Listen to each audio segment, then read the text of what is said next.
പനി, പല്ലുവേദന അല്ലെങ്കിൽ ജലദോഷം എന്ത് രോഗമായിക്കോട്ടെ ഒരു ആന്റിബയോട്ടിക് കഴിച്ചാൽ പെട്ടെന്ന് അതിന് ശമനം കിട്ടുമല്ലോ എന്ന് കരുതി ആന്റിബയോട്ടിക് എടുക്കുന്നവർ ഒന്ന് ശ്രദ്ധിക്കുക. ആന്റിബയോട്ടിക് മരുന്നുകളെ തിരിച്ചാക്രമിക്കുകയാണ് രോഗാണുക്കൾ.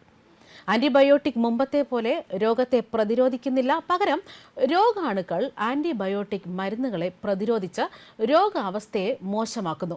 മെഡിക്കൽ സയൻസിനെ പോലും ഞെട്ടിച്ചുകൊണ്ടാണ് ICMRന്റെ പഠനം പുറത്തുവരുന്നത്. അതായത് അത്യാഹിത വിഭാഗങ്ങളിൽ ചികിത്സയിലുള്ള രോഗികളിൽ ആന്റിബയോട്ടിക്കുകൾ ഫലപ്രദമാകുന്നില്ല എന്നാണ് പഠനങ്ങൾ പറയുന്നത്.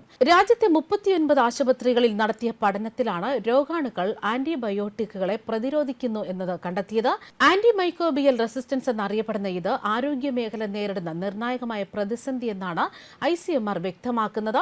രോഗാണുക്കൾ പ്രതിരോധ ശേഷി നേടുമ്പോൾ രോഗാവസ്ഥ മൂർച്ഛിക്കും.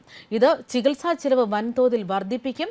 ആന്റിബയോട്ടിക്കിന്റെ അശാസ്ത്രീയമായ ഉപയോഗം തുടർന്നാൽ 2050 ആകുന്നതോടെ ലോകമെമ്പാടും 1 കോടി ആളുകൾ ഇത്തരത്തിൽ മരിക്കുമെന്നും പഠനത്തിലുണ്ട്.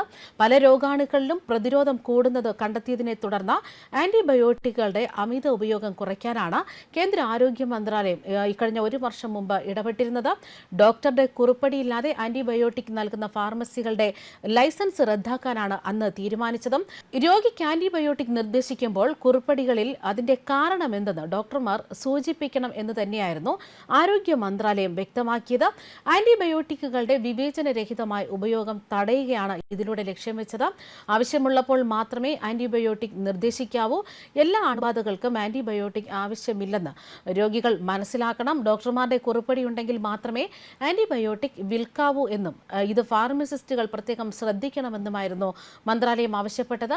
കേന്ദ്ര ആരോഗ്യ മന്ത്രാലയത്തിന് കീഴിലുള്ള ഡയറക്ടർ ജനറൽ ഓഫ് ഹെൽത്ത് സർവീസാണ് ഇക്കാര്യങ്ങൾ വ്യക്തമാക്കിയത്. ഫാർമസിസ്റ്റുകൾ, സംഘടനകൾ, മെഡിക്കൽ കോളേജുകൾ എന്നിവർക്കും കത്തിന്റെ പകർപ്പുകൾ കൈമാറിയിരുന്നു.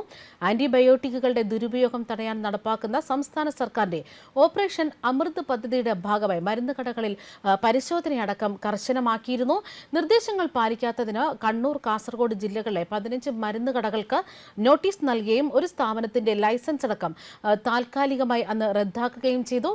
Anti microbial resistant inversion for total health എന്നതിന്റെ ചുരുക്കമാണ് അമൃത.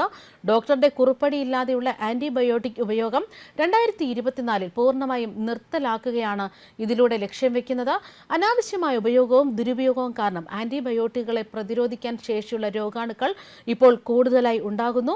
ഇത് ഗുരുതരമായ ആരോഗ്യ പ്രശ്നങ്ങൾക്ക് കാരണമാകും.